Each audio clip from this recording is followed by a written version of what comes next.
Hello dear students, my full name is Madina Buni Ibrahimova. Subject is comparative typology. Let's get started our first seminar. So seminar number 1.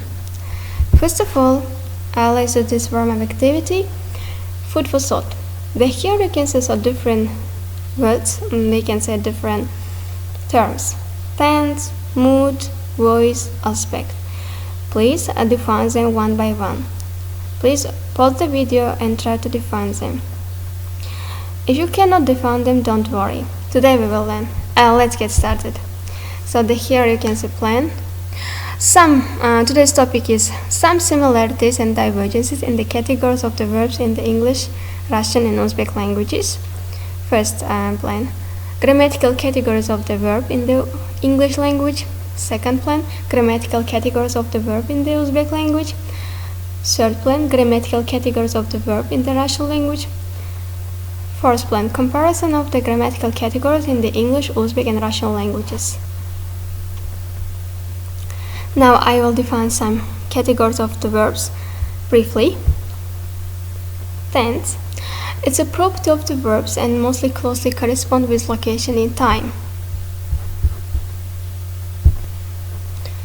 There are 3 values. Past tense. It indicates an action took place before the present moment and that has no real connection with the present time. Present tense. It indicates an action that's generally true or habitual.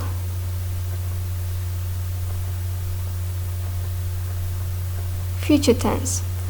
It indicates an action that will take place after the present time and that has no real connection with the present time.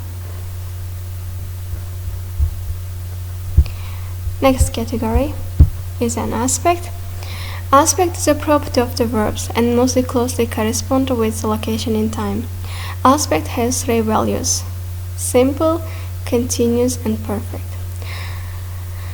So here you can see 3 different types, so different values and examples as well: simple, continuous and perfect.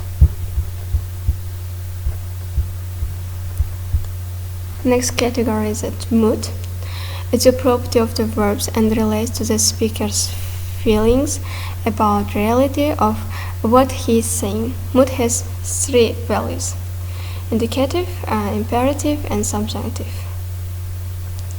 So indicative expresses simple statement of the fact. When it comes to imperative, it expresses command, and in terms of subjunctive, it expresses something desired or imagined. Have a look at this table. Here you can see 3 different types and examples as well.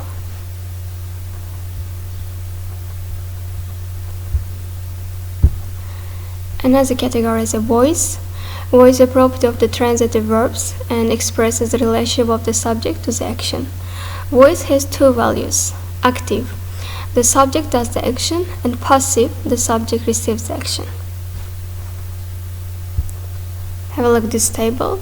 There you can see 2 different types and examples as well.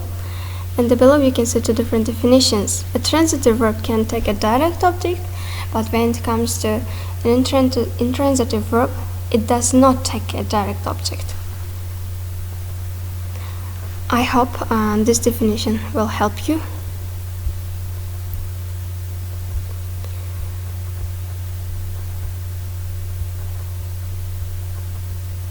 So, I did my best to mention some different categories of the verb briefly, and it's time to reflect. If you have any questions, concerns, comments, please feel free.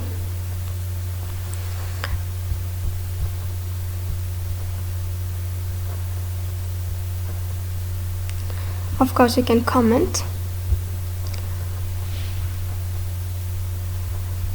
So, I would like to mention, please love to learn. And thank you all for watching. Goodbye, my dear students.